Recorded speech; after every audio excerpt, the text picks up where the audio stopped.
Бытие и время. Мартин Хайдеггер в переводе Джона Макуори и Эдварда Робинсона.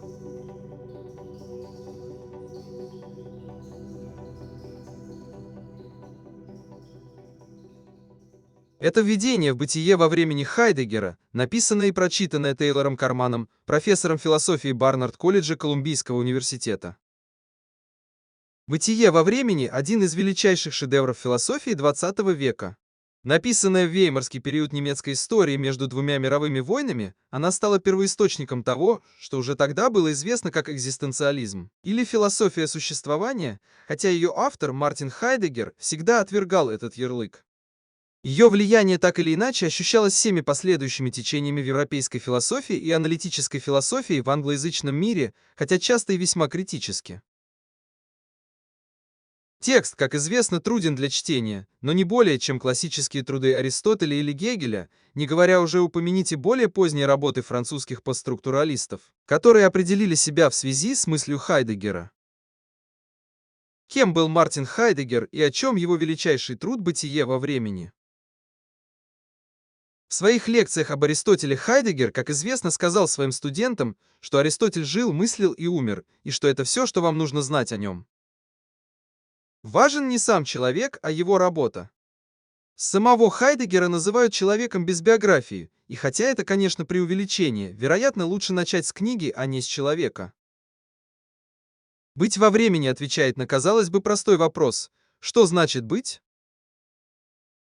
Этот вопрос о бытии носит максимально общий характер. Он задает вопрос о том, что означает все, что есть на самом деле.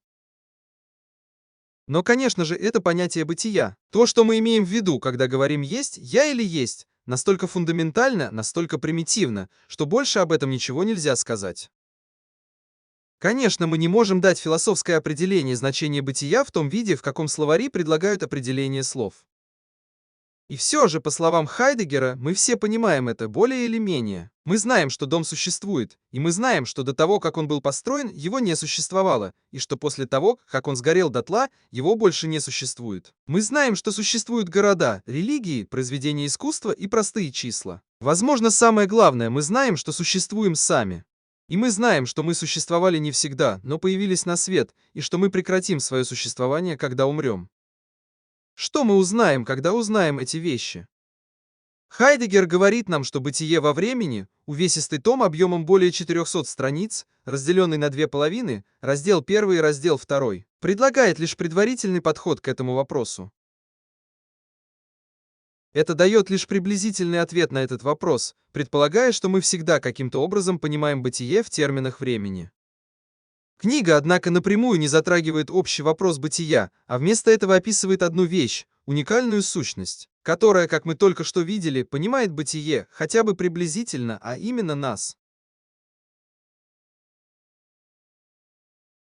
Человеческие существа существуют. И более того, насколько нам известно, они являются единственными существами, обладающими пониманием того, что означает существование чего-либо, включая их самих. Действительно, Хайдеггер утверждает, что понимание бытия – это именно то, что делает нас нами. Поэтому он не называет нас никакими традиционными именами, знакомыми из истории философии. Мужчина, личность, душа, разум, дух, сознание, Homo sapiens. Вместо этого он называет нас Dasein, обычным немецким словом, обозначающим существование, но буквальное значение которого – быть там. Наше бытие, по словам Хайдеггера, это бытие в мире.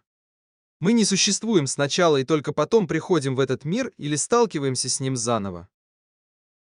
Скорее, как только мы оказываемся там, в этом мире, мы обнаруживаем, что уже были там, выброшенные в этот мир, говорит Хайдеггер. Именно наша троичность является основой нашего ощущения наличия прошлого. Мы всегда уже существуем в этом мире. Но это в лучшем случае только половина истории, потому что мы также всегда уже воплощаем свои действия, проекты, цели, замыслы. Вещи, к которым мы так или иначе стремимся, и это придает нашей жизни форму, направление и смысл.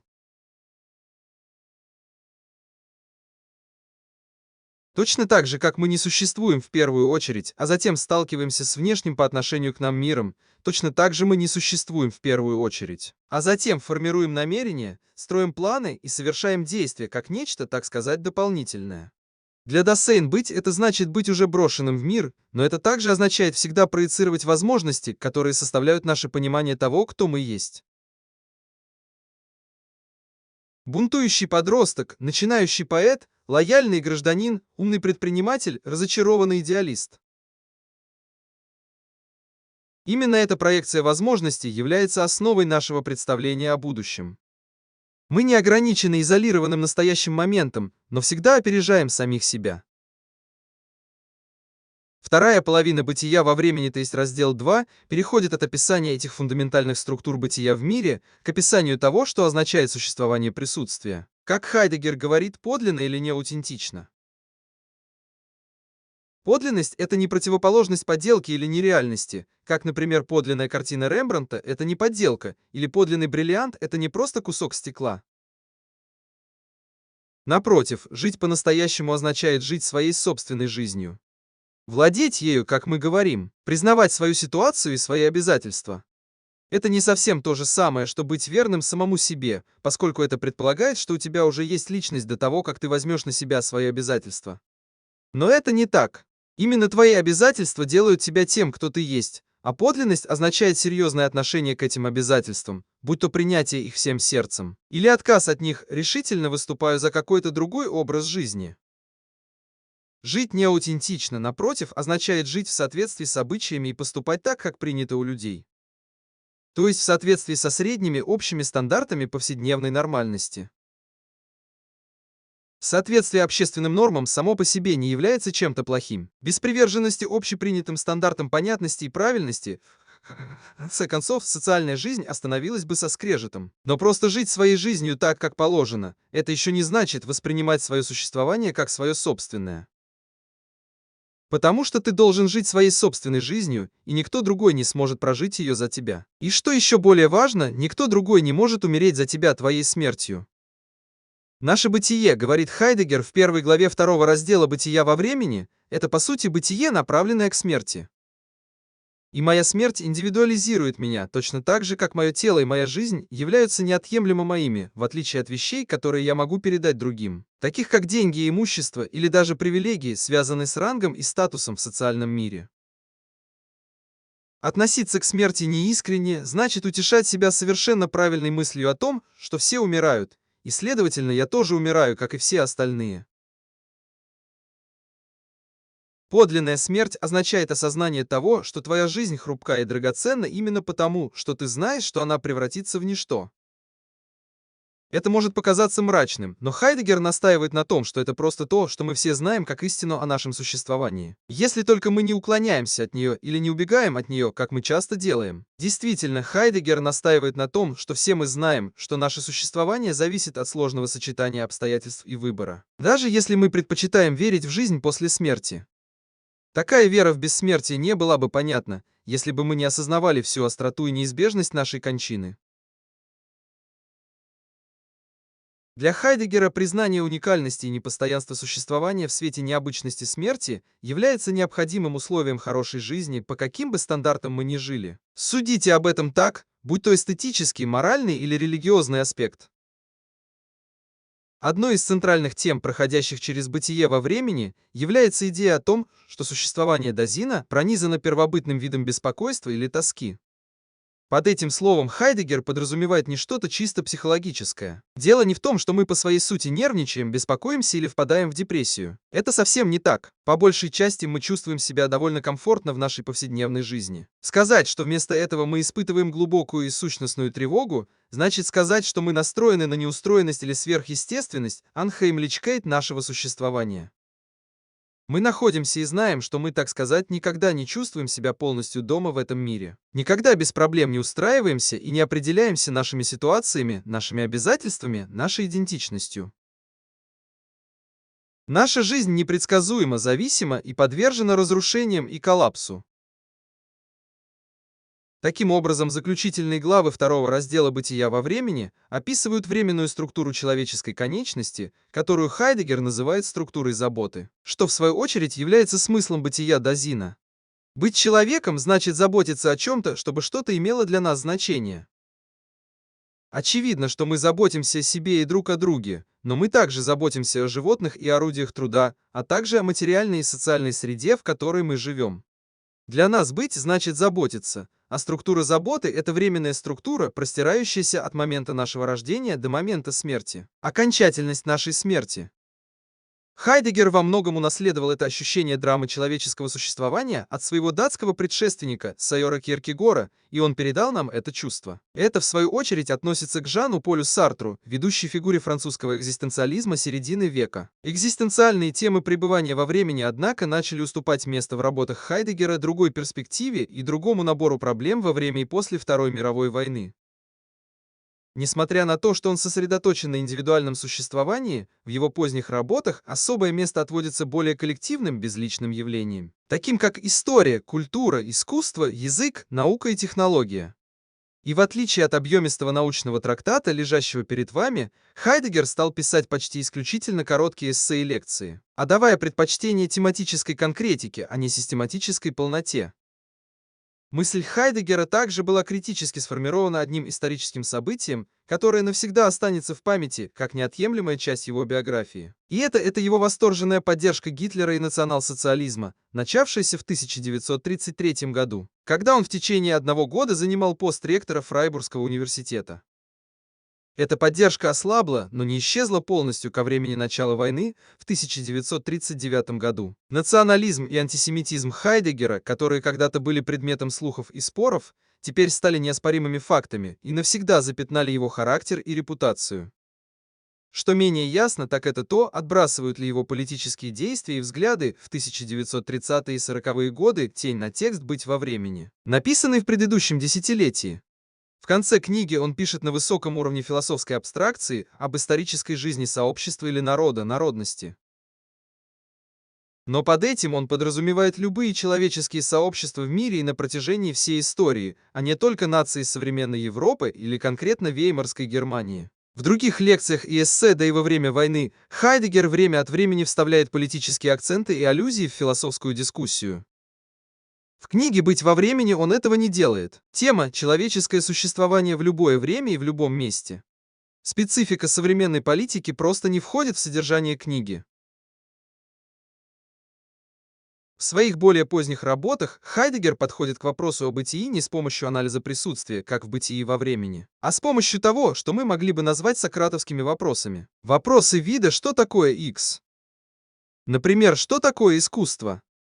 То есть, что делает произведение искусства произведением искусства? Что такое язык? Что такое поэзия? Что такое технология? В каждом конкретном случае, говорит Хайдеггер, эти вопросы настраивают нас на более общий, но теперь, по его мнению, в конечном счете неразрешимый вопрос. Для чего это вообще нужно быть? Хайдеггер начал свою философскую карьеру, пытаясь найти ответ или, по крайней мере, общую форму ответа на этот вопрос. Этот вопрос. Пребывание во времени является плодом его усилий. Позже он пришел к мнению, что разные культуры в разные исторические эпохи дают свои собственные различные ответы, и что помимо этого разнообразия понимания бытия, наше удивление, наше чувство благоговения перед лицом этого вопроса само по себе так же близко, как мы можем прийти к пониманию смысла бытия.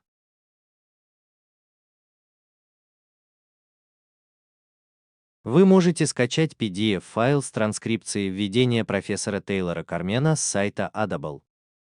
В PDF-файл также включено содержание книги «Быть вовремя», которое может помочь при прослушивании записанного текста. Сейчас Мартин Суэйн читает «Быть вовремя» Мартина Хайдеггера. Мартин Хайдеггер.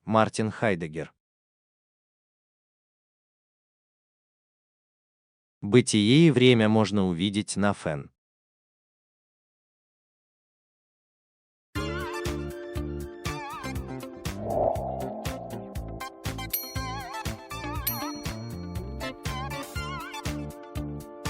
Очевидно, что ты уже давно осознаешь, что имеешь в виду, когда употребляешь выражение «бытие». Однако мы, которые раньше думали, что понимаем это, теперь оказались в замешательстве. Платон – софист.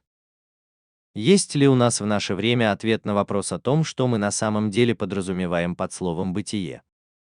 Вовсе нет. Так что вполне уместно, что мы должны заново поднять вопрос о смысле бытия. Но действительно ли мы в наши дни озадачены нашей неспособностью понять выражение «бытие»? Вовсе нет. Поэтому прежде всего мы должны пробудить понимание смысла этого вопроса. Наша цель в следующем трактате – проработать вопрос о смысле бытия и сделать это конкретно.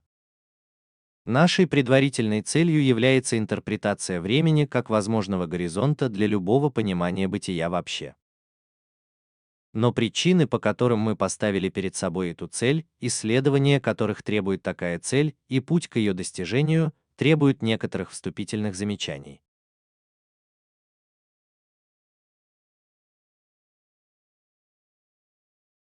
Введение – это изложение вопроса о смысле бытия.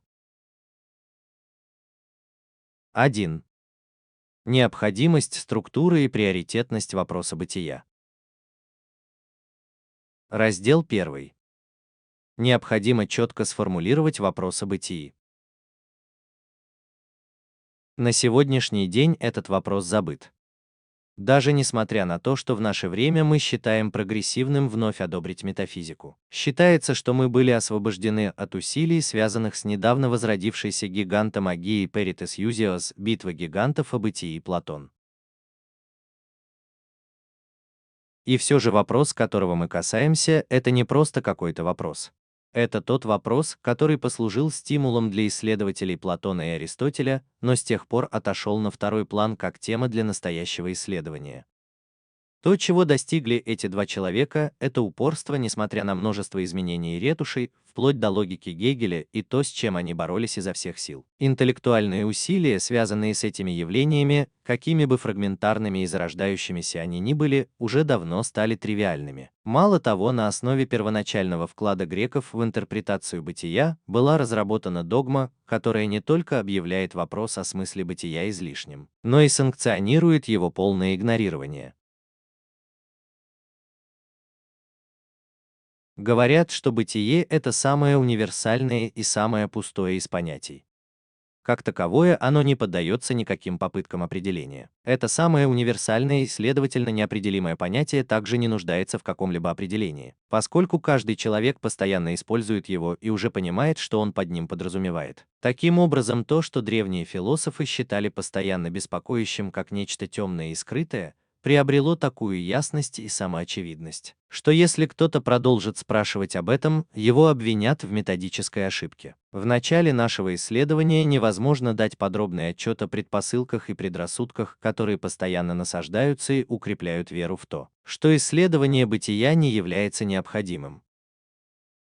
Они уходят корнями в саму древнюю онтологию, и невозможно будет адекватно интерпретировать эту онтологию до тех пор, пока вопрос о бытии не будет прояснен, на него не будет дан ответ. И он не будет воспринят как ключ к разгадке, по крайней мере, если мы будем учитывать почву, на которой развились основные онтологические концепции. И если мы должны увидеть, были ли категории продемонстрированы надлежащим и полным образом. Поэтому мы продолжим обсуждение этих предпосылок только до того момента, когда станет очевидной необходимость повторной постановки вопроса о смысле бытия. Таких предпосылок существует 3. Только одна. Во-первых, считается, что бытие является наиболее универсальным понятием. Аристотель – это метафизика.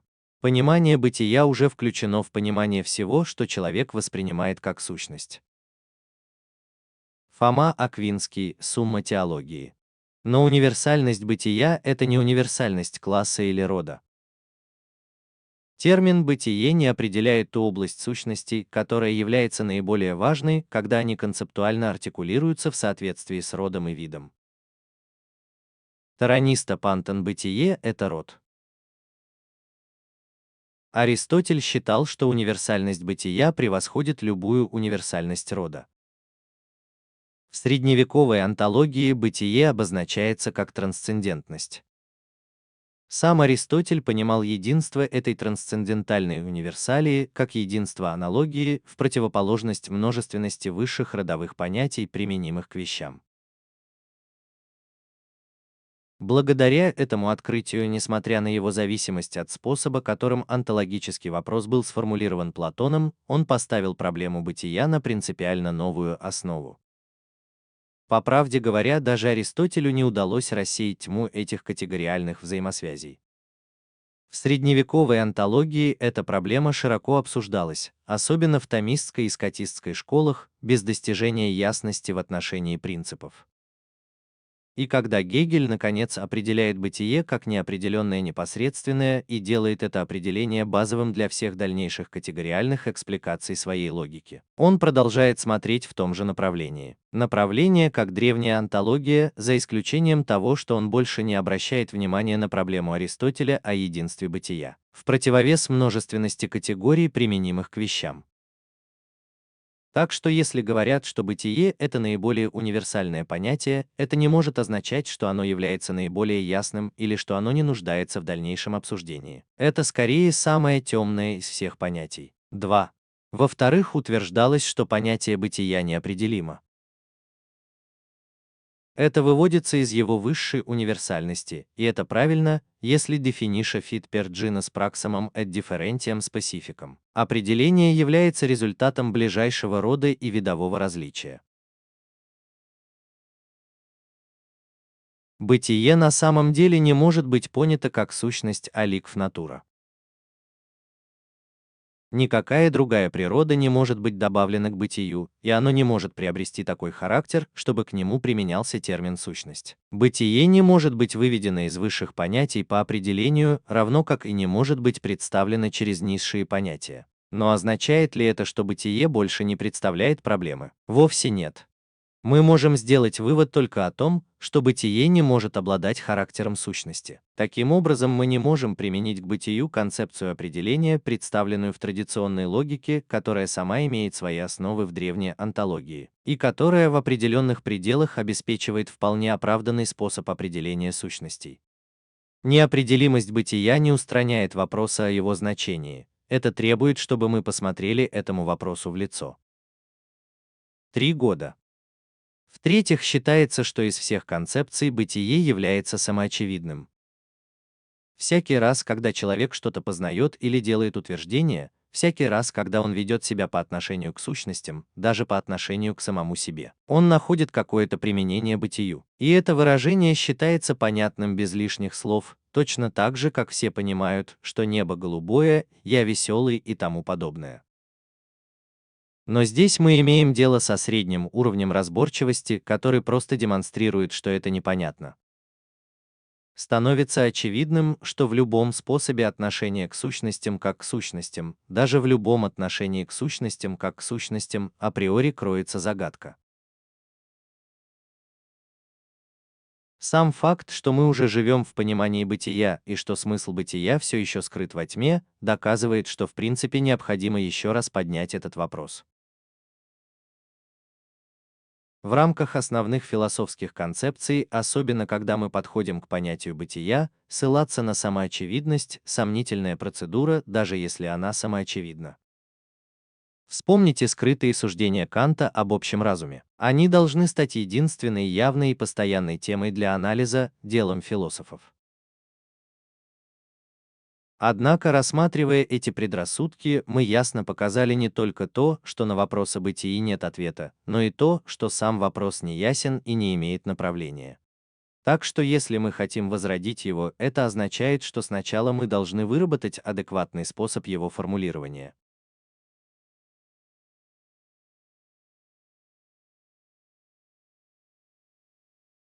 Раздел 2. Формальная структура вопроса о бытии. Вопрос о смысле бытия должен быть сформулирован. Если это фундаментальный вопрос или действительно фундаментальный вопрос, он должен быть прозрачным и соответствующим образом сформулирован. Поэтому мы должны кратко объяснить, что относится к любому вопросу вообще, чтобы с этой точки зрения вопрос бытия мог быть виден как совершенно особый, со своими собственными особенностями, отличительный характер. Каждое исследование — это поиск сучен. Каждый поиск заранее ориентируется на то, что ищется.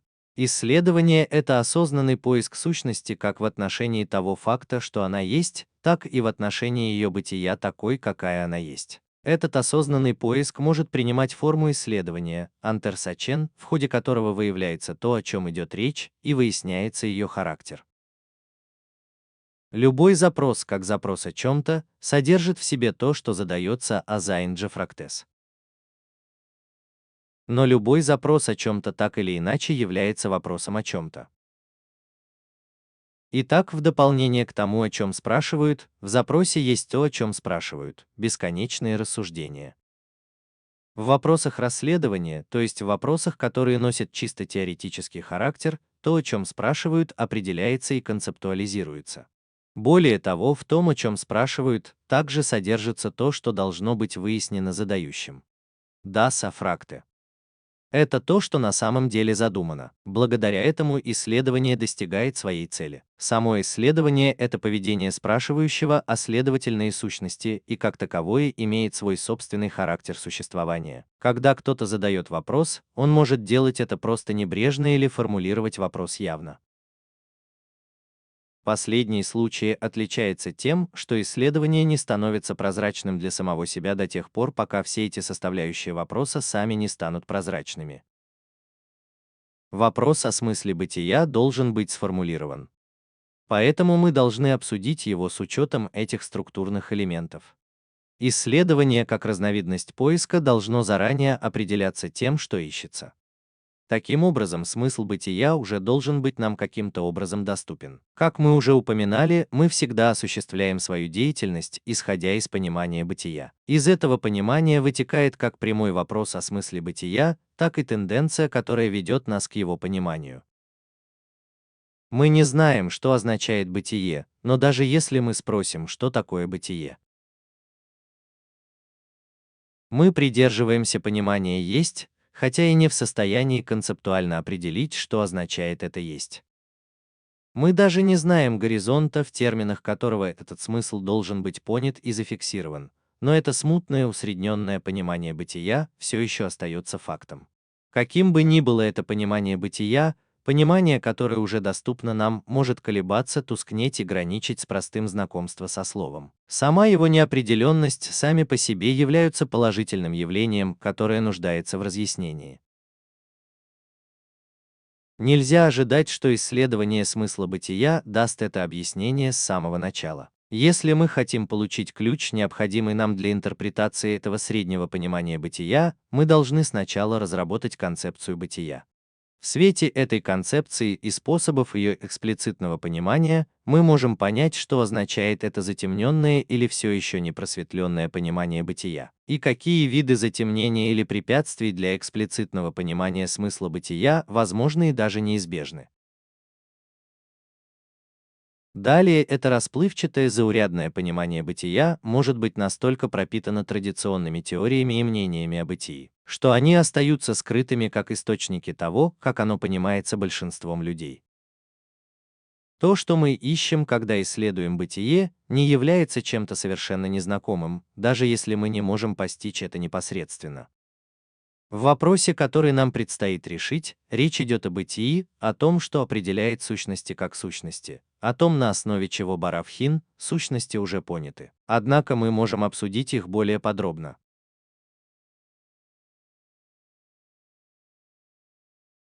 Существование сущностей само по себе не является сущностью. Если мы хотим понять проблему бытия, наш первый философский шаг состоит в том, чтобы не рассказывать историю, то есть не определять сущности как сущности, прослеживая их происхождение до каких-то других сущностей, как если бы они были обладал характером какой-то возможной сущности. Следовательно, бытие, как то, о чем спрашивают, должно проявляться своим собственным способом, существенно отличным от способа обнаружения сущностей. Соответственно, то, что должно быть выяснено посредством вопрошания, смысл бытия, также требует, чтобы оно было понято таким образом, чтобы оно само по себе существенно отличается от концепций, в которых сущности приобретают свое определенное значение. Поскольку бытие представляет собой то, о чем спрашивают, а бытие означает бытие сущностей, то сами сущности оказываются тем, о чем спрашивают. Они таковы, что их следует подвергнуть сомнению в отношении их бытия. Но если характеристики их бытия могут быть получены без фальсификации, тогда эти сущности со своей стороны должны стать доступными такими, какие они есть сами по себе. Когда мы подходим к тому, что должно быть исследовано, вопрос о бытии требует, чтобы был найден правильный способ доступа к сущностям, полученное и обеспечено заранее. Но есть много вещей, которые мы называем бытием, и мы делаем это в различных смыслах.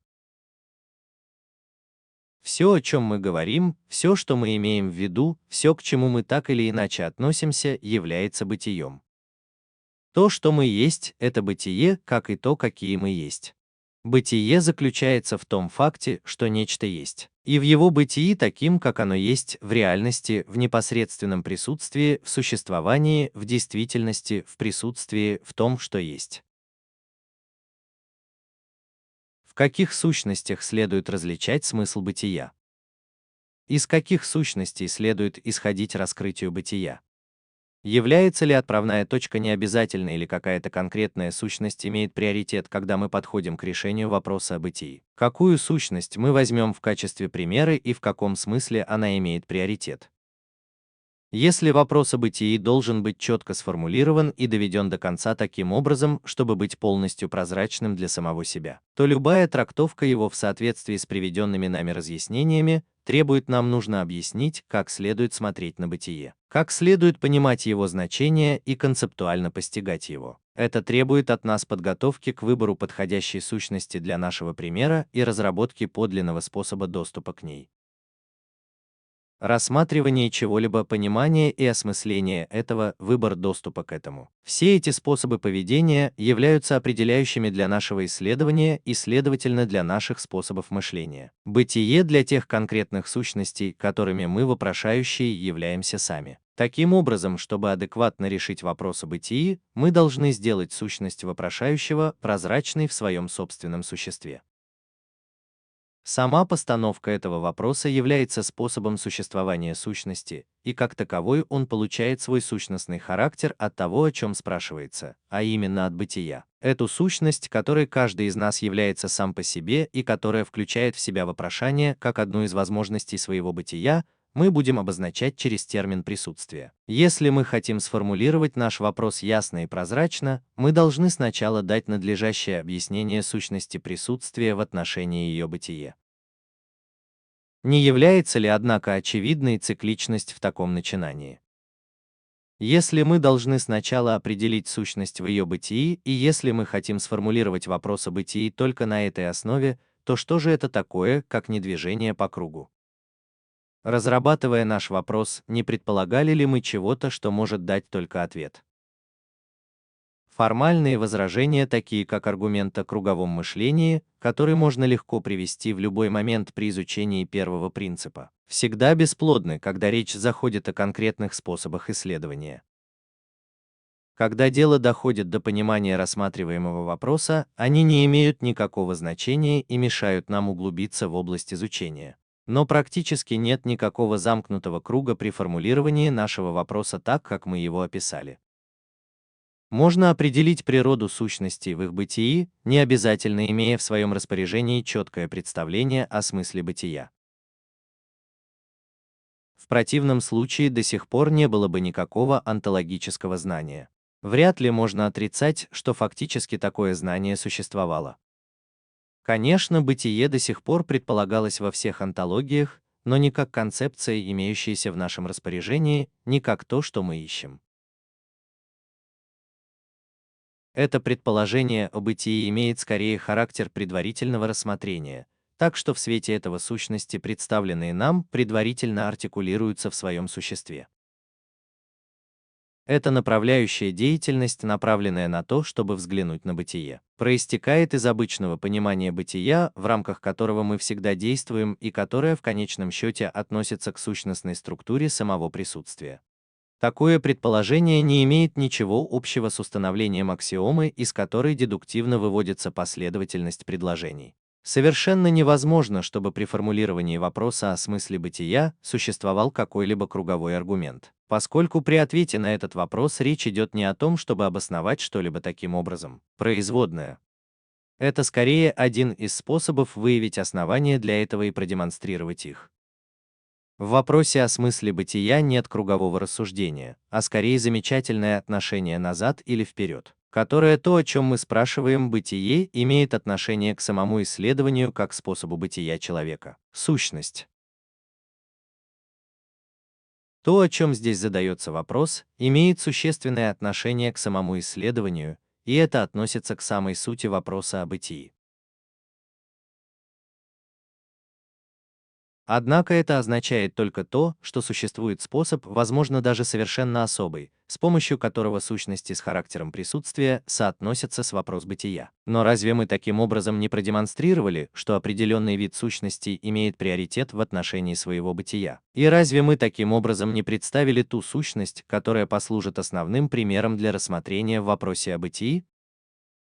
До сих пор наше обсуждение не продемонстрировало приоритет присутствия и не показало решительно, может ли присутствие быть возможно или даже обязательно служить первичной сущностью, подлежащей исследованию. Но действительно, что-то вроде приоритета присутствия заявило о себе.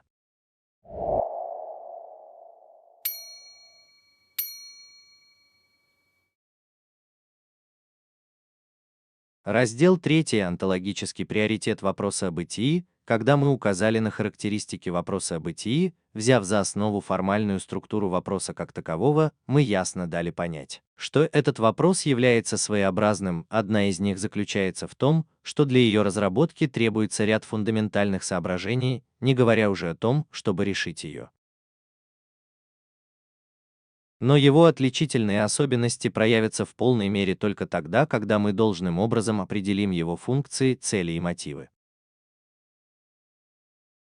До сих пор наши аргументы в пользу того, что вопрос должен быть сформулирован заново, были частично мотивированы его почтенным происхождением, но главным образом отсутствием четкого определения, однозначного ответа и даже отсутствием какой-либо удовлетворительной формулировки самого вопроса. Тем не менее, можно спросить, какой цели должен служить этот вопрос. Остается ли он неизменным, или это вообще просто повод для бурных спекуляций о самых общих вещах?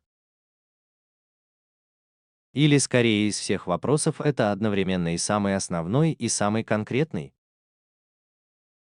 Бытие — это всегда бытие сущности. Совокупность сущностей может в соответствии со своими различными областями стать полем для выявления и разграничения определенных областей предмета. Эти области со своей стороны, например, история, природа, пространство, жизнь, присутствие, язык и тому подобное, могут служить объектами, которые соответствующие научные исследования могут использовать в качестве своих соответствующих тем. Научное исследование выполняет грубо и наивно демаркацию и первоначальную фиксацию областей знания. Предмет исследования. Базовые структуры любой такой области уже были разработаны в соответствии с нашими донаучными способами переживания и интерпретации той области бытия, в которой находится предмет исследования, сама по себе ограничена. Основные понятия, которые таким образом возникают, остаются нашими ближайшими подсказками для того, чтобы раскрыть эту область конкретно в первый раз. И хотя исследования всегда могут склоняться к этому позитивному подходу, их реальный прогресс достигается не столько за счет сбора результатов и хранения их в руководствах, сколько за счет изучения способов, которыми каждая конкретная область может быть использована. Территория в основном состоит из зданий. Наше расследование было вызвано главным образом реакцией на такое увеличение объема информации. Реальное движение науки происходит тогда, когда ее основные концепции подвергаются более или менее радикальному пересмотру, что само по себе очевидно. Уровень, которого достигла наука, определяется тем, насколько она способна преодолеть кризис в своих базовых концепциях. В таких имманентных кризисах сама взаимосвязь между позитивным расследованием и самими предметами, которые подвергаются допросу, достигает точки, когда она начинает шататься. Сегодня в различных дисциплинах повсюду проявляются недавно пробудившиеся тенденции ставить исследования на новые основы. Математика, которая, по-видимому, является самой строгой и наиболее прочно построенной из наук, достигла кризиса в своих основаниях. В споре между формалистами и интуиционистами проблема заключается в получении и обеспечении основного способа доступа к тому, что предположительно является объектами этой науки. Физическая теория относительности основана на стремлении показать взаимосвязь природы такой, какая она есть сама по себе. Как теория условий, при которых у нас есть доступ к самой природе, она стремится сохранить неизменность законов движения путем установления всех относительных величин. И таким образом сталкивается с вопросом о структуре, сам по себе является данной областью исследования проблемой материи. В биологии пробуждается тенденция выходить за рамки определений, которые механицизм и витализм дали для жизни и организма, и заново определять вид существа, который относится к живому как таковому. В тех гуманитарных науках, которые являются историологическими по своему характеру, стремление к исторической действительности само по себе с течением времени усиливалось традицией тем, как традиция преподносилась и передавалась из поколения в поколение. История литературы должна стать историей проблем. Богословие стремится к более изначальной интерпретации бытия человека по отношению к Богу, предписанной смыслом самой веры и оставающейся в ее рамках. Оно постепенно снова начинает понимать прозрение Лютера о том, что фундамент, на котором покоится его догматическая система, возник не из исследования, в котором вера является основной, первичной, и что концептуально этот фундамент не только неадекватен проблематике теологии, но и скрывает и искажает ее. Базовые понятия определяют способ, с помощью которого мы заранее получаем представление о предметной области, лежащей в основе всех объектов науки, взятых в качестве ее темы. И все позитивные исследования основываются на этом понимании. Только после того, как область была исследована соответствующим образом, эти концепции становятся по-настоящему понятными и обоснованными. Но поскольку каждая такая область сама по себе получена из области самих сущностей, это предварительное исследование, из которого извлекаются основные понятия, означает не что иное, как интерпретацию этих сущностей, что касается их основного состояния бытия. Такие исследования должны опережать позитивные науки, и это возможно. Работы Платона и Аристотеля являются достаточным доказательством этого. Заложение основ наук таким образом принципиально отличается от той логики, которая хромает следом, исследуя статус какой-либо науки по мере ее шансов найти ее, чтобы обнаружить ее метод. Заложение основ, как мы это описали, является скорее продуктивной логикой в том смысле, что она как бы делает скачок вперед в какую-то область бытия, раскрывает ее в первый раз в структуре своего существа и таким образом, достигнув структур внутри нее, делает их доступными позитивным наукам в качестве прозрачных заданий для их исследования.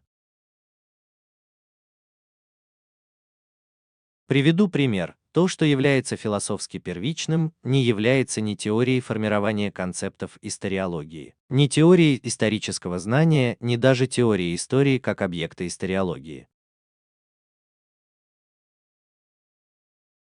Первичным является скорее интерпретация подлинно исторических объектов с точки зрения их историчности. Точно так же положительный результат кантовской критики чистого разума заключается в том, что она внесла вклад в разработку того, что принадлежит какой бы то ни было природе, а не в теорию познания. Его трансцендентальная логика — это априорная логика для предмета, относящегося к той области бытия, которая называется природой. Но само по себе такое исследование — онтология, взятая в самом широком смысле, без отдачи предпочтения каким-либо конкретным онтологическим направлениям или тенденциям, требует дополнительной подсказки. Онтологическое исследование действительно более первично по сравнению с онтическим исследованием позитивных наук. Но оно само по себе остается наивным и непрозрачным, если в своих исследованиях бытия сущностей оно не обсуждает смысл бытия вообще. И даже онтологическую задачу построения недедуктивного генеалогия различных возможных способов существования требует, чтобы мы сначала пришли к пониманию того, что мы на самом деле подразумеваем под этим выражением «бытие». Таким образом, вопрос о бытии направлен на установление априорных условий не только для возможности наук, которые исследуют сущности как сущности такого-то типа, и при этом уже оперируют пониманием бытия, но и для возможности самих тех онтологий, которые предшествуют бытию, онтические науки и которые обеспечивают их основы.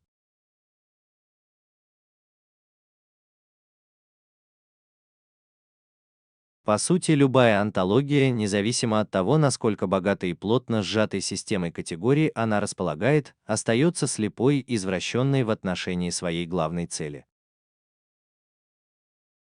Если она еще не прояснила должным образом смысл бытия и не рассматривала прояснение как свою фундаментальную задачу.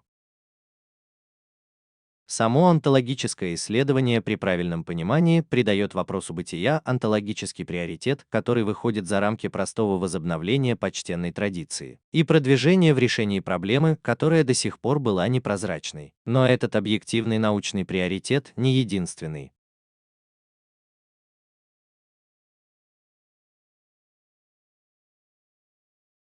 Четвертый раздел посвящен онтическому приоритету вопроса о бытии.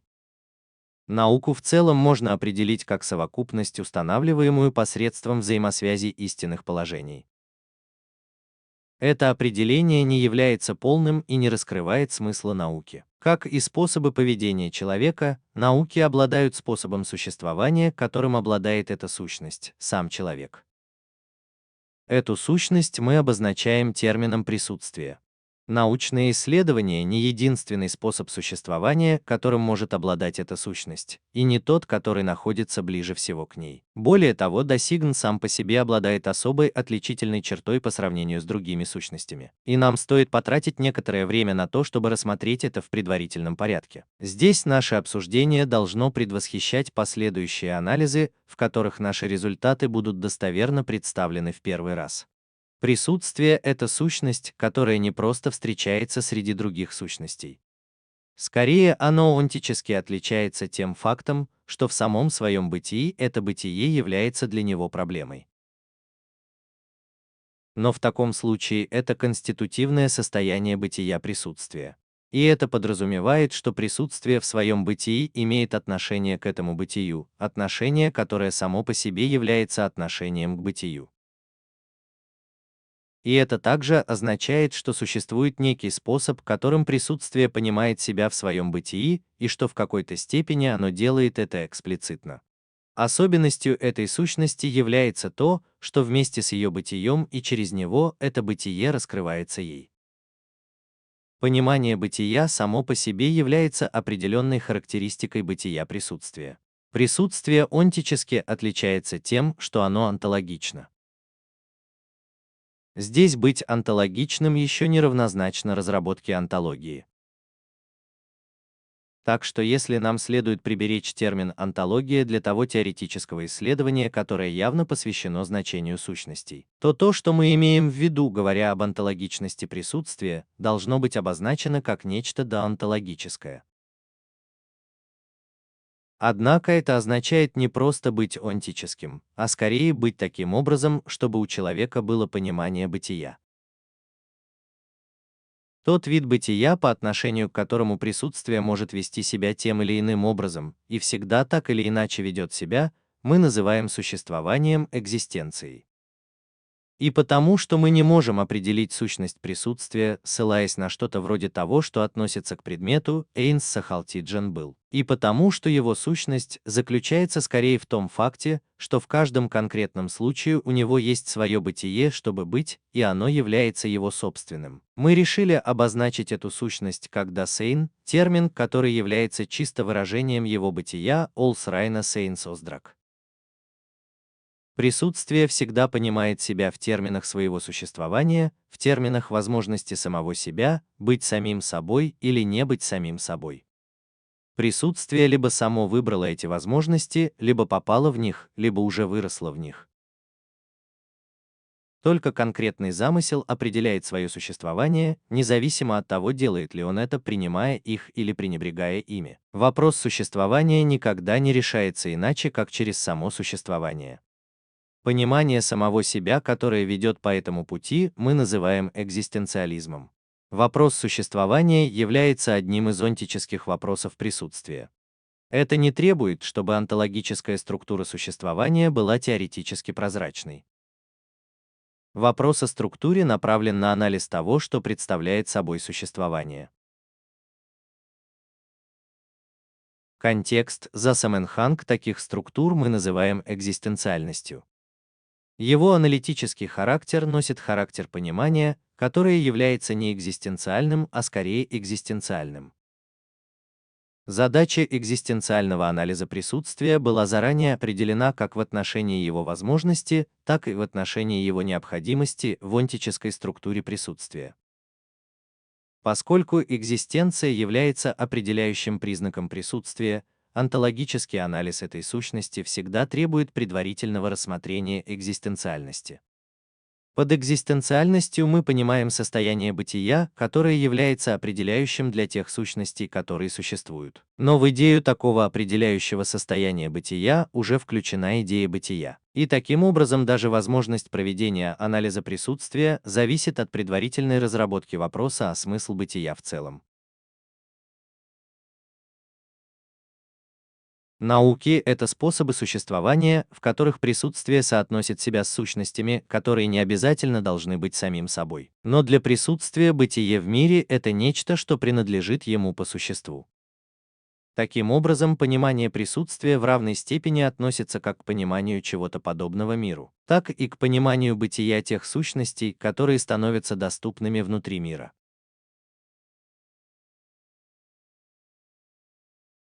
Таким образом, всякий раз, когда онтология берет в качестве своей темы сущности, чей характер бытия отличается от характера присутствия, она имеет свое собственное основание и мотивацию в собственной онтической структуре присутствия, в которой деонтологическое понимание бытия содержится как определенная характеристика. Следовательно, фундаментальную онтологию, из которой могут возникнуть все остальные онтологии, следует искать в экзистенциальной аналитике присутствия.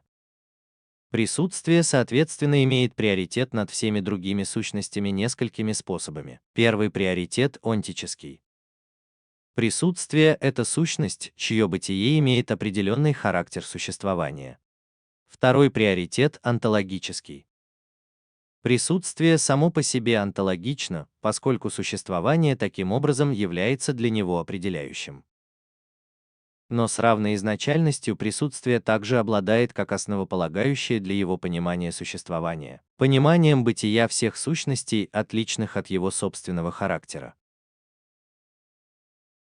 Таким образом, присутствие имеет третий приоритет как обеспечение онтологического условия для возможности любых онтологий. Таким образом, присутствие оказалось в большей степени, чем любая другая сущность, тем, что должно быть подвергнуто онтологическому исследованию в первую очередь. Но корни экзистенциальной аналитики с ее стороны в конечном счете экзистенциальны, то есть онтичны. Только если сам вопрос философского исследования рассматривается экзистенциальным образом как возможность существования каждого существующего замысла, становится вообще возможным раскрыть экзистенциальность существования и взяться за адекватно обоснованную онтологическую проблематику. Но вместе с этим становится очевидным и онтический приоритет вопроса о бытии. Онтологический приоритет присутствия был замечен довольно рано, хотя само присутствие не было понято в его подлинной онтологической структуре, и даже не стало проблемой, в которой искали эту структуру. Аристотель говорит, что он мужчина. Душа человека — это в определенном смысле сущность. Душа, составляющая существо человека, включает в себя эстетику восприятий, ноэзис, мышления среди своих способов существования. И в них он обнаруживает все сущности, как в том факте, что они есть, так и в их бытии такими, какие они есть, то есть всегда в их бытии. Принцип Аристотеля, который восходит к онтологическому тезису Парменида, это принцип, который Фома Аквинский подхватил в характерном обсуждении. Фома занят задачей выведения трансцендентности, тех характеристик бытия, которые лежат за пределами всех возможных способов, которыми сущность может быть классифицирована как приходящая. Под каким-то общим видом предмета понимается каждый модус спешалис, особый способ бытия, который обязательно присущ чему-либо, чем бы оно ни было. Томас должен продемонстрировать, что истинное — это такая трансцендентность, такая трансцендентная вещь. Он делает это, призывая сущность, которая в соответствии с самим способом своего существования должным образом приспособлена для взаимодействия с сущностями любого рода.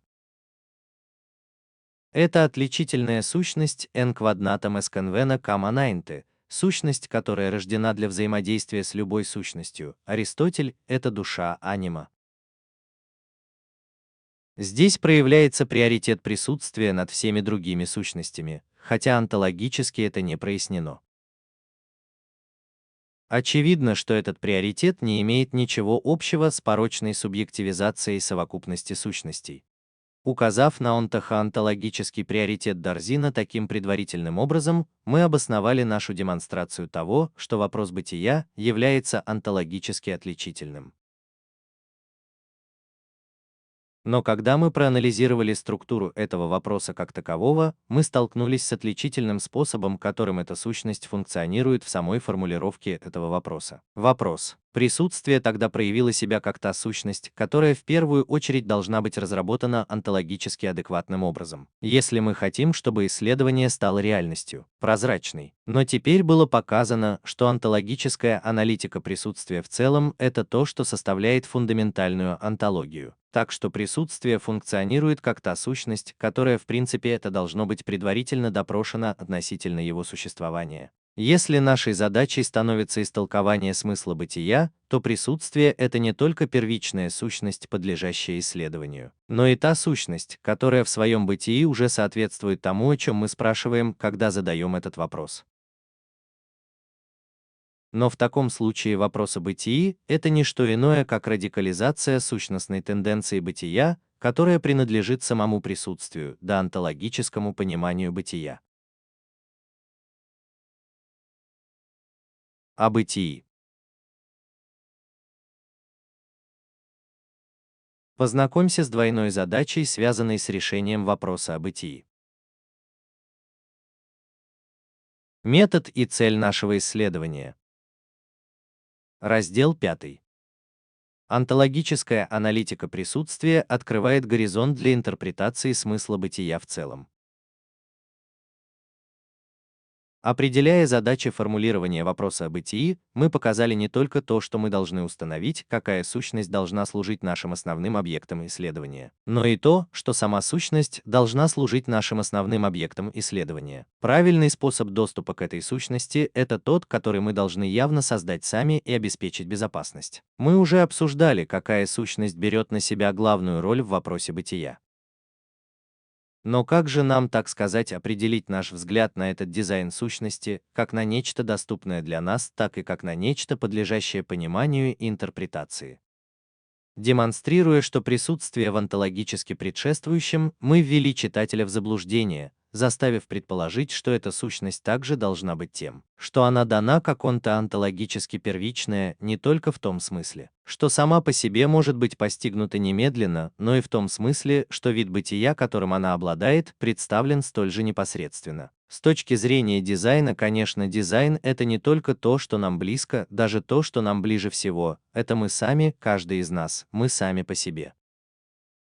Несмотря на это, или скорее именно по этой причине, онтологический дизайн — это то, что находится дальше всего. Безусловно, его собственное бытие таково, что оно обладает пониманием этого бытия и уже поддерживает себя в каждом конкретном случае так, как если бы его бытие было каким-то образом истолковано. Но мы, конечно, не утверждаем, что когда собственное бытие присутствия интерпретируется таким образом, да онтологически наиболее близким образом, эта интерпретация может быть воспринята как подходящий ключ, как будто этот способ понимания бытия — это то, что должно возникнуть, когда собственное состояние бытия рассматривается как онтологическая тема. Тип существа, относящегося к замыслу, скорее таков, что, понимая свое собственное бытие, оно склонно делать это в терминах той сущности, к которой оно непосредственно относится, и таким образом, который по существу постоянен с точки зрения окружающего мира. В самом присутствии и, следовательно, в его собственном понимании бытия, способ понимания мира, как мы покажем, онтологически отражается на способе интерпретации самого присутствия.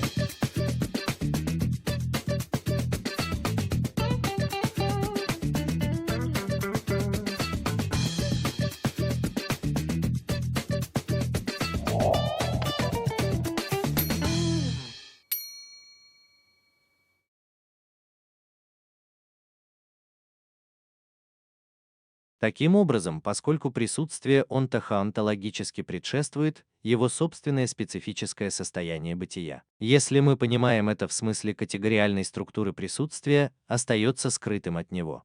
Присутствие онтически ближе всего к самому себе и онтологически дальше всего, но деонтологически оно безусловно не является чужим.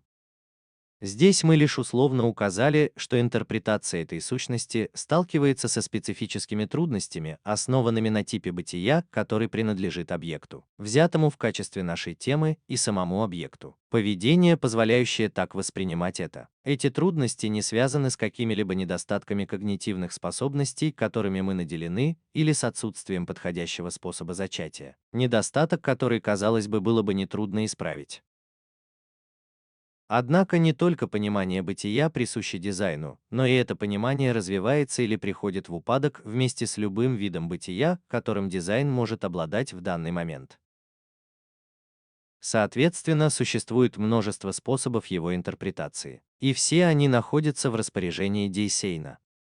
Поведение Дейсейна, его способности, силы, возможности и перипетии изучались в разной степени в философской психологии, в антропологии, этике и политологии. В поэзии, биографии и при написании истории каждый из них действует по-своему.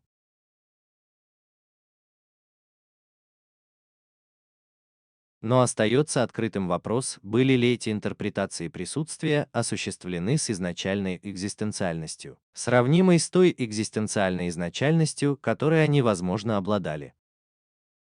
Ни то, ни другое не исключает другого, но они не обязательно сочетаются друг с другом. Экзистенциальная интерпретация может потребовать экзистенциального анализа, если мы действительно рассматриваем философское познание как нечто возможное и необходимое. Только тогда, когда основные структуры дизайна будут адекватно проработаны с явной ориентацией на проблему самого бытия, то, чего мы до сих пор достигли в интерпретации дизайна, получит свое экзистенциальное обоснование. Таким образом, анализ замысла должен оставаться нашим первым требованием в вопросе бытия. Но в этом случае проблема получения и обеспечения доступа, который приведет к замыслу, становится еще более острой.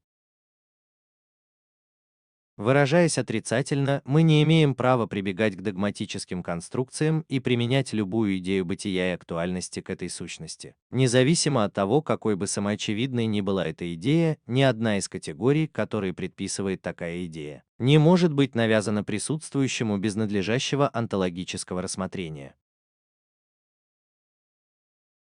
Мы скорее должны выбрать такой способ доступа и такую интерпретацию, чтобы эта сущность могла проявить себя, в себе и из себя, как их мселбст, фон их мселбст, германское. И это означает, что все должно быть показано таким, как оно есть, в непосредственной близости и по большей части в его обычной повседневности. В этой повседневности есть определенные структуры, которые мы продемонстрируем, не просто какие-то случайные структуры, но существенные структуры, которыми может обладать любой вид бытия, которым может обладать фактическое присутствие, сохраняются как определяющие для характера его существования. Таким образом, принимая во внимание основное состояние повседневности дизайна, мы подготовительным образом выявим сущность этой сущности. При таком подходе анализ замысла остается полностью ориентированным на руководящую задачу проработку вопроса о бытии. Таким образом определяются его границы. Он не может пытаться обеспечить полную онтологию присутствия, которая, несомненно, должна быть сконструирована, если что-то вроде философской антропологии хочет иметь успех. Философски адекватная основа. Если наша цель состоит в том, чтобы сделать такую антропологию возможной или заложить ее онтологические основы, наша интерпретация предоставит только некоторые фрагменты, даже несмотря на то, что они ни в коем случае не являются несущественными. Однако наш анализ присутствия не только не полон, но и в первую очередь носит предварительный характер. Он просто выявляет бытие этой сущности, не интерпретируя ее значение. Это скорее подготовительная процедура, с помощью которой может быть раскрыт горизонт для самого изначального способа интерпретации бытия. Как только мы достигнем этого горизонта, этот подготовительный анализ присутствия должен быть повторен на более высокой и подлинно онтологической основе. Мы будем указывать на временность как на смысл существования той сущности, которую мы называем присутствием. Если это должно быть продемонстрировано, то те структуры присутствия, которые мы временно продемонстрируем, должны быть снова интерпретированы как модусы темпоральности.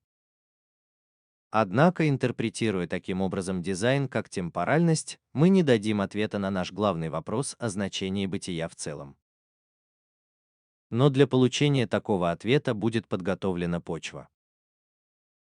Мы уже упоминали, что присутствие обладает деонтологическим бытием в качестве своего онтически-конститутивного состояния. Присутствие существует таким образом, чтобы быть чем-то, что понимает нечто подобное бытию. Твердо помня об этой взаимосвязи, мы покажем, что всякий раз, когда дизайн молчаливо понимает и интерпретирует что-то вроде бытия, он делает это с точки зрения времени. Время должно быть открыто и по-настоящему понято как горизонт для любого понимания бытия и для любого способа его интерпретации. Для того, чтобы мы могли это понять, время должно быть изначально объяснено как горизонт для понимания бытия, а в терминах темпоральности как бытие о присутствии, которое понимает бытие. Эта задача в целом требует, чтобы полученное таким образом представление о времени отличалось от того, как оно обычно понимается. Этот обычный способ понимания стал явным в интерпретации, заложенной в традиционном понятии времени, которое сохранялось от Аристотеля до Бергсона и даже позже. Здесь мы должны прояснить, что эта концепция времени и в целом обычный способ ее понимания возникли из темпоральности, и мы должны показать, как это произошло. Таким образом, мы вернем обычной концепции автономию, которая ей по праву принадлежит, в противовес тезису Бергсона о том, что время, которое мы имеем в виду в этой концепции, это пространство. Время долгое время служило онтологическим или скорее онтическим критерием для наивного развлечения различных сфер сущностей. Было проведено различие между временными сущностями, природными процессами и историческими событиями и вневременными сущностями, пространственными и числовыми отношениями. Мы привыкли противопоставлять вневременное значение пропозиций временному ходу пропозициональных утверждений. Также считается, что существует разрыв между временными сущностями и сверхвременным вечным, и предпринимаются усилия, чтобы преодолеть этот разрыв. Здесь термин «временное» всегда означает просто пребывание во времени, что по общему признанию все еще довольно неясно. Факт остается фактом, время в смысле бытия, зайн во времени, функционирует как критерий для развлечения сфер бытия. До сих пор никто не задавался вопросом или не утруждал себя исследованием того, как время приобрело эту отличительную онтологическую функцию, или по какому праву что-либо подобное времени функционирует в качестве такого критерия. Никто также не задавался вопросом, выражается ли подлинная онтологическая значимость, которая возможна для этого, когда время используется таким наивно онтологическим образом. Время приобрело эту самоочевидную онтологическую функцию, так сказать, само по себе. Действительно, оно сделало это в рамках того, как его обычно понимают, и сохраняет эту функцию по сей день. В отличие от всего этого, наше рассмотрение вопроса о смысле бытия должно позволить нам показать, что центральной проблемой всей онтологии является корениться в феномене времени, если его правильно увидеть и правильно объяснить. И мы должны показать, как это обстоит на самом деле. Если бытие должно быть понято в терминах времени, и если действительно его различные модусы и производные должны стать понятными в их уважаемых модификациях и производных, принимая во внимание время, тогда само бытие, а не просто сущности, давайте скажем, как сущности во времени, таким образом становятся видимыми в своем временном характере. Но в таком случае термин «темпоральный» больше не может означать просто пребывание во времени. Даже вневременное и сверхвременное являются временными по отношению к своему бытию, и не только в частном смысле по сравнению с чем-то временным как сущностью во времени, но и в позитивном смысле, хотя это и так, тот, который мы должны сначала объяснить. Как в дофилософском, так и в философском употреблении выражение «временное» было вытеснено значением, которое мы уже цитировали. Однако в следующих исследованиях мы будем использовать его для другого значения. Таким образом, способ, которым бытие, его модусы и характеристики изначально определяли свое значение в терминах времени. Это то, что мы будем называть его временной определенностью. Таким образом, фундаментальная онтологическая задача интерпретации бытия как такового включает в себя определение темпоральности бытия. В изложении проблемы темпоральности прежде всего будет дан конкретный ответ на вопрос о смысле бытия. Поскольку бытие не может быть понято иначе, как принимая во внимание время, ответ на вопрос о бытии не может заключаться в каком-либо слепом и изолированном предложении.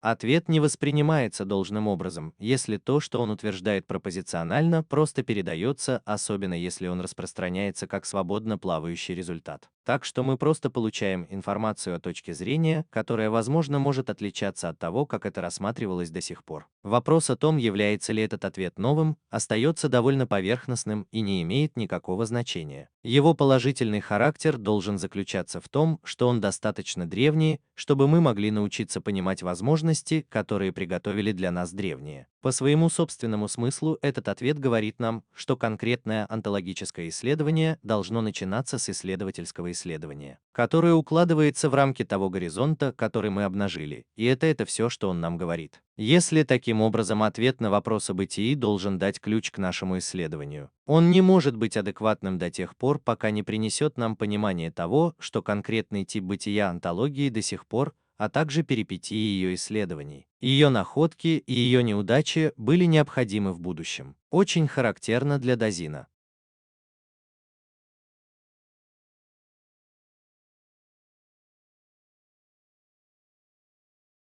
В шестом разделе задача уничтожения истории онтологии заключается в том, чтобы все исследования, и не в последнюю очередь те, которые работают в рамках центрального вопроса о бытии, касались онтической возможности присутствия.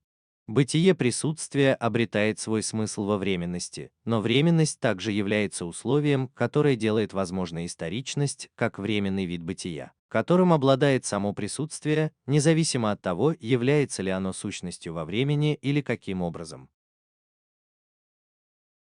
Историчность, как определяющий характер, предшествует тому, что называется историей, всемирной исторической историзации. Историчность означает состояние бытия, которое является определяющим для историзации Дарзина как таковой. Только на основе такого историзации возможно что-либо подобное мировой истории, или может ли что-либо исторически принадлежать мировой истории. По сути своей, любой дизайн является таким, каким он уже был, и это то, чем он уже был. Это его прошлое, явное или нет. И это так не только в том смысле, что его прошлое как бы подталкивает его вперед, и что присутствие обладает то, что осталось в прошлом как свойство, которое все еще присутствует под рукой и которое иногда оказывает на него последствия. Присутствие — это его прошлое в смысле его собственного бытия, которое, грубо говоря, каждый раз истерически вырывается из своего будущего. Каким бы способом бытия оно не обладало в то время, и, следовательно, каким бы пониманием бытия оно не обладало, присутствие выросло и в то, и в другое, и в традиционном смысле этого слова. С точки зрения этого он постоянно осознает себя вблизи и в определенном диапазоне. Благодаря этому пониманию раскрываются и регулируются возможности его существования. Его собственное прошлое, а это всегда означает прошлое его поколения, это не то, что следует за замыслом, а то, что уже опережает его. Элементарная историчность присутствия может оставаться скрытой от самого присутствия. Но есть способ, с помощью которого ее можно обнаружить и уделить ей должное внимание. Присутствие может обнаружить традицию, сохранить ее и изучить ее в явном виде. Открытие традиции и раскрытие того, что она передает и как это передается, может рассматриваться как самостоятельная задача. Таким образом, присутствие приводит себя к тому типу бытия, который заключается в историологическом исследовании.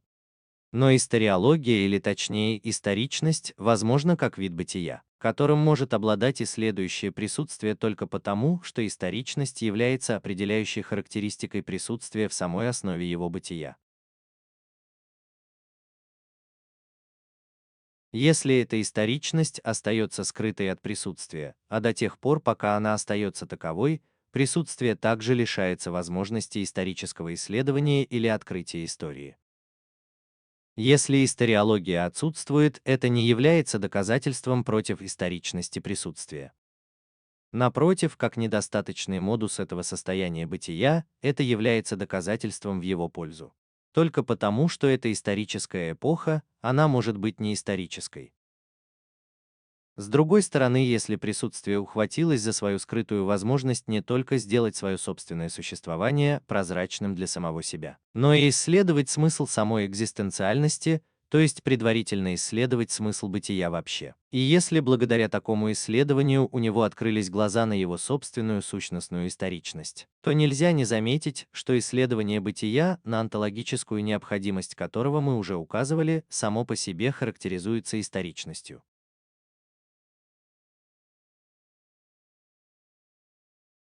Глубочайший смысл бытия, присущий исследованию бытия как исторического исследования, дает нам задание Анвейсинг исследовать историю самого этого исследования, то есть стать историологическими.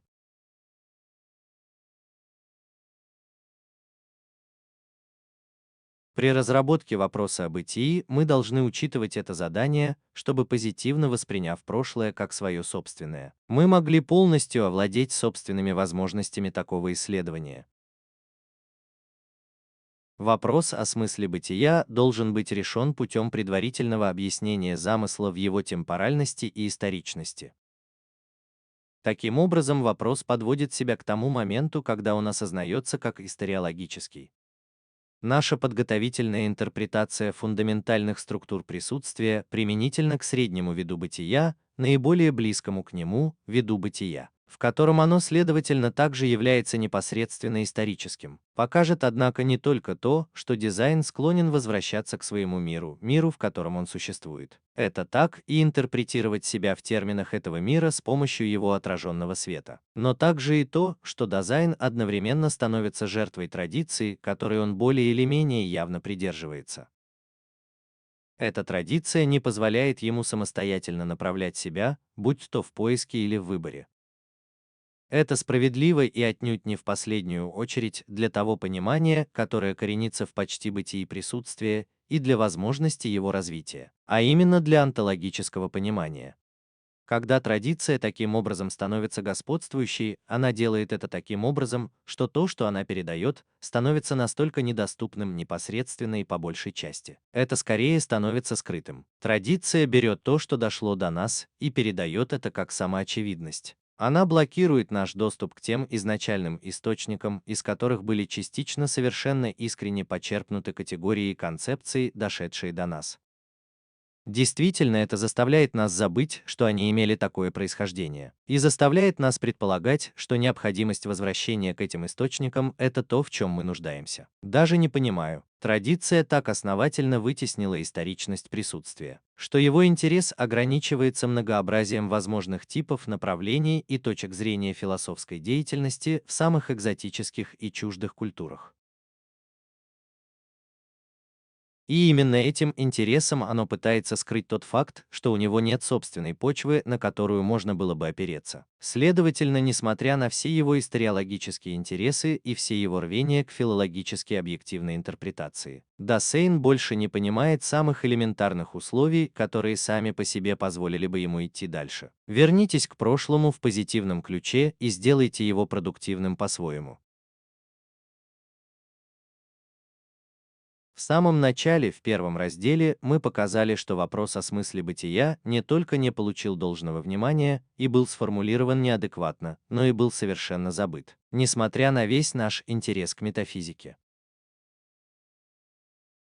Греческая антология и ее история, которые в своих многочисленных связях и искажениях определяют концептуальный характер философии даже сегодня, доказывают, что когда присутствие понимает либо себя, либо бытие в целом, оно делает это в терминах мира, и что возникшая таким образом антология ухудшилась для нас до такой степени, что традиция, в которой она сводится к чему-то самоочевидному, просто материалу для переработки, как это было у Гегеля.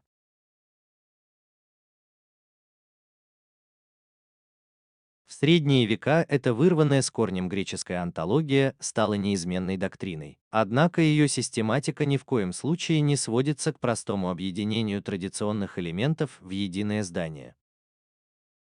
Хотя ее основные концепции бытия были догматически переняты у греков, в этих пределах была проделана большая незатейливая работа, имеющая особый характер, присущий этой системе. Схоласты дали это понять. Греческая онтология в своих основных чертах прошла путь, ведущий от метафизических споров Суареса к метафизике и трансцендентальной философии нового времени, определяя даже основы и цели логики Гегеля.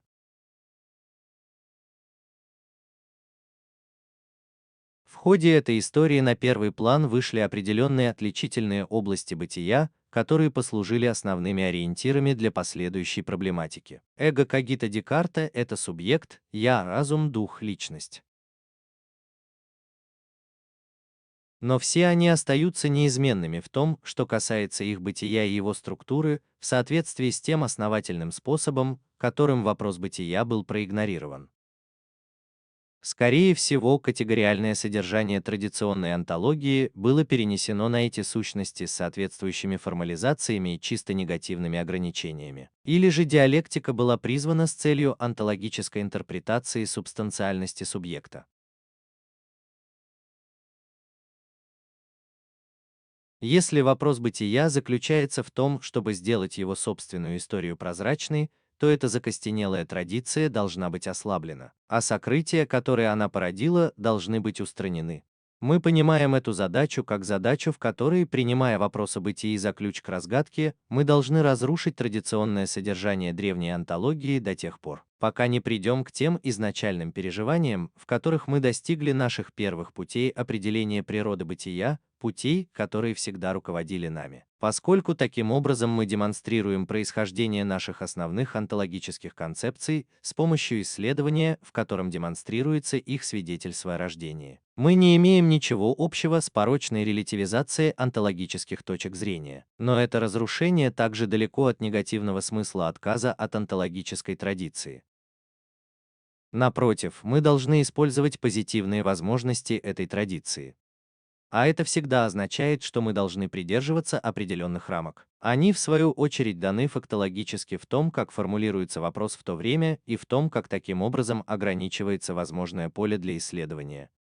С отрицательной стороны это разрушение никак не связано с прошлым. Его критика направлена на сегодняшний день и на преобладающий подход к истории онтологии, будь то доксография, интеллектуальная история или история проблем. Но похоронить прошлое, превратив его в ничто, нихтих-каит, не является целью этого разрушения. Его цель позитивна. Его негативная функция остается невыраженной и косвенной. Разрушение истории онтологии по существу связано с тем, как формулируется вопрос о бытии, и это возможно только в рамках такой формулировки. В рамках нашего трактата, целью которого является разработка этого вопроса в принципе. Мы можем осуществить это разрушение только в отношении к этапам этой истории, которые в принципе являются решающими. В соответствии с позитивными тенденциями этого разрушения, мы должны в первую очередь поставить вопрос о том, были ли тематически объединены интерпретация бытия и феномен времени в ходе истории онтологии, и была ли проблематика темпоральности, необходимая для этого, когда-либо была разработана в принципе или когда-либо могло быть разработано. Кант — первый и единственный человек, который продвинулся хоть на какой-то отрезок пути к исследованию измерения темпоральности, или хотя бы позволил вовлечь себя в это под воздействием самих явлений. Только когда мы установим проблематику темпоральности, мы сможем пролить свет на неясность его доктрины схематизма. Но это также покажет нам, почему именно эта область должна была оставаться закрытой для него в своих реальных измерениях и в своей центральной онтологической функции. Сам Кант осознавал, что он углубляется в область неизвестности. Этот схематизм нашего понимания явлений и их простой формы — это искусство, скрытое в глубинах человеческой души, истинное устройство которого вряд ли когда-либо можно разгадать из природы и раскрыть перед нашими глазами. Здесь Кант как бы отступает перед лицом чего-то, что должно быть раскрыто как тема и принцип, если выражение «бытие» должно иметь какой-либо доказуемый смысл. В конечном счете, те самые феномены, которые будут представлены в нашем анализе под названием темпоральности, являются как раз теми самыми скрытыми суждениями об общем разуме, для которых, по словам Канта, задача философов — дать аналитический анализ. Решая эту задачу разрушения, используя проблему темпоральности в качестве ключа к разгадке, мы попытаемся интерпретировать главу о схематизме и кантовском учении о времени, взяв эту главу за отправную точку. В то же время мы покажем, почему Канту так и не удалось проникнуть в проблематику темпоральности.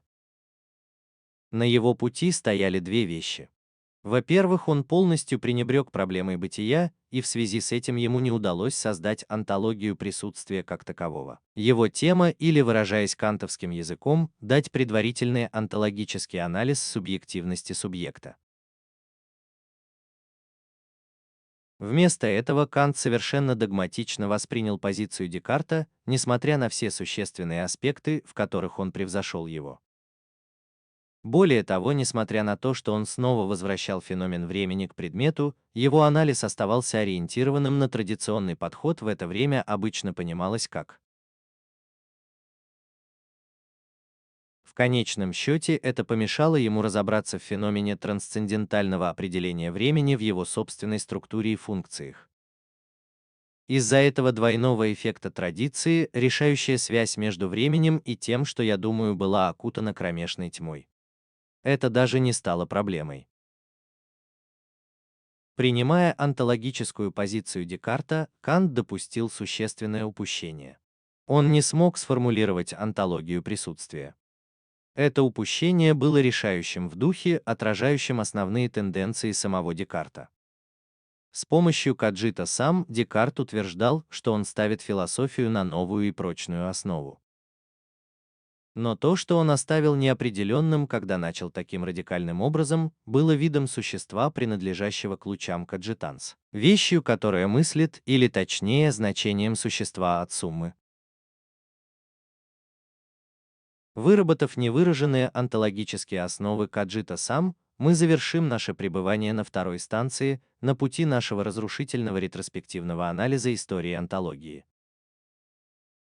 Наша интерпретация не только докажет, что Декарту пришлось полностью пренебречь вопросом о бытии, но и покажет, почему он пришел к выводу, что абсолютная уверенность в Каджита освобождает его от постановки вопроса о значении бытия, которым обладает эта сущность.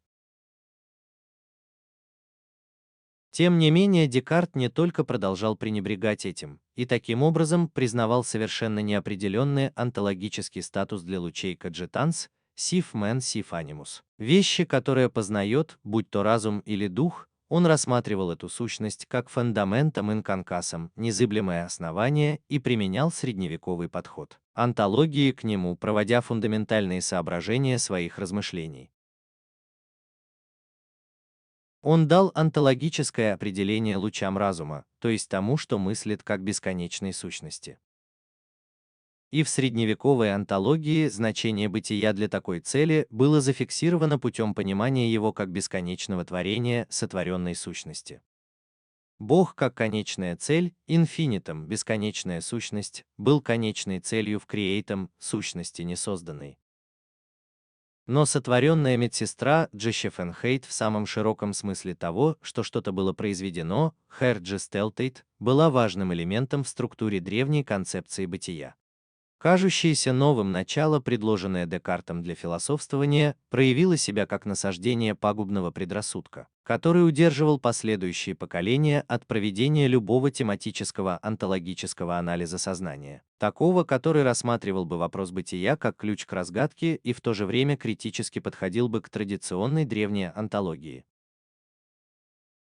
Каждый, кто знаком со Средневековьем, видит, что Декарт опирается на средневековую схоластику и использует ее терминологию. Но с этим открытием философски ничего не достигнешь, пока остается неясным, в какой глубокой степени средневековая онтология повлияла на то, как аскетизм определил или не смог этого сделать. Определите онтологический характер лучей познания. В полной мере это невозможно оценить до тех пор, пока не будут продемонстрированы как смысл, так и ограничения древней онтологии в терминах ориентации, направленной на решение вопроса о бытии. Другими словами, в процессе нашего разрушения мы сталкиваемся с задачей интерпретации основ древней онтологии в свете проблемы темпоральности. Когда это будет сделано, станет очевидным, что древний способ интерпретации бытия сущностей ориентирован на мир или природу в самом широком смысле, и что именно в терминах времени достигается его понимание бытия. Внешним доказательством этого, хотя, конечно, это всего лишь внешнее доказательство, является трактовка значения бытия как парасия или осия, что в онтологически-временных терминах означает присутствие Anwesenheit. Сущности воспринимаются в их бытии как присутствие. Это означает, что они понимаются в отношении определенного периода времени настоящего. Проблематика греческой онтологии, как и любой другой, должна исходить из самого присутствия. Как в обыденном, так и в философском употреблении присутствие, бытие человека определяется как зун лоуганекон, как то живое существо, чье бытие по существу определяется возможностью дискурса. Лигейн. Использование дискурса — это ключ к пониманию тех структур бытия, которые принадлежат сущностям, с которыми мы сталкиваемся, обращаясь к чему-либо или говоря об этом. Именно поэтому древняя онтология, разработанная Платоном, превращается в диалектику. По мере того, как онтологический ключ постепенно прорабатывается, а именно в герменевтике логоса слова дискурса, становится все более возможным понять проблему бытия более радикальным образом. Диалектика, которая была настоящим философским затруднением, становится излишней. Именно поэтому Аристотель больше не имеет никакого представления о ней, потому что он поставил ее на более радикальную основу и поднял на новый уровень надежды. Лигейн — сам дискурс, или скорее то простое осознание чего-то присутствующего под рукой в его явном присутствии под рукой, которое Парменид уже использовал, чтобы направлять его в своей собственной интерпретации бытия, имеет временную структуру чистого создания чего-то настоящего. Те сущности, которые проявляют себя в этом и для этого, и которые понимаются как сущности в самом подлинном смысле, таким образом интерпретируются в отношении настоящего. То есть они воспринимаются как присутствие. И все же грекам удалось интерпретировать бытие таким образом без какого-либо явного знания о ключах, которые здесь действуют, без какого-либо знакомства с фундаментальной онтологической функцией времени, или даже без какого-либо понимания ее и без какого-либо понимания причины, по которой это происходит. Функция возможна. Напротив, они воспринимают само время как единую сущность среди других сущностей и пытаются постичь его в структуре его бытия. Хотя тот способ понимания бытия, который они выбрали в качестве своего горизонта, сам по себе наивно и необъяснимо ориентирован на время. В рамках, в которых мы собираемся разработать принципы вопроса о бытии, мы не можем представить подробную временную интерпретацию основ древней онтологии, особенно ее самой высокой и чистой научной стадии, которая достигнута у Аристотеля. Вместо этого мы дадим толкование эссе Аристотеля о времени, которое может быть выбрано как способ развлечения оснований и ограничений древней науки о бытии. Эссе Аристотеля о времени — это первая подробная интерпретация этого явления, дошедшая до нас. Каждое последующее изложение времени, включая бергсоновское, по существу определялось им. Когда мы проанализируем аристотелевскую концепцию, нам также станет ясно, когда мы вернемся назад, что кантовское понимание времени действует в рамках структур, изложенных Аристотелем. Это означает, что основная онтологическая ориентация Канта остается той же, что и у греков, несмотря на все различия, которые возникают в новом мире. Запрос. Вопрос о бытии не обретет своей истинной конкретности до тех пор, пока мы не завершим процесс разрушения онтологической традиции. Таким образом, мы можем полностью доказать, что вопрос о смысле бытия — это тот вопрос, которого мы не можем избежать. И мы можем продемонстрировать, что значит говорить о повторной постановке этого вопроса. В любом исследовании в этой области, где сама вещь глубоко скрыта, нужно приложить все усилия, чтобы не переоценивать результаты. Поскольку в таком исследовании постоянно приходится сталкиваться с возможностью раскрытия еще более изначального и более универсальный горизонт, из которого мы можем извлечь ответ на вопрос, что такое бытие. Мы можем обсуждать такие возможности серьезно и с положительными результатами только в том случае, если вопрос бытия был вновь пробужден, и мы достигли области, где мы можем примириться с ним таким образом, чтобы его можно было контролировать. Держи себя в руках. Держи себя в руках.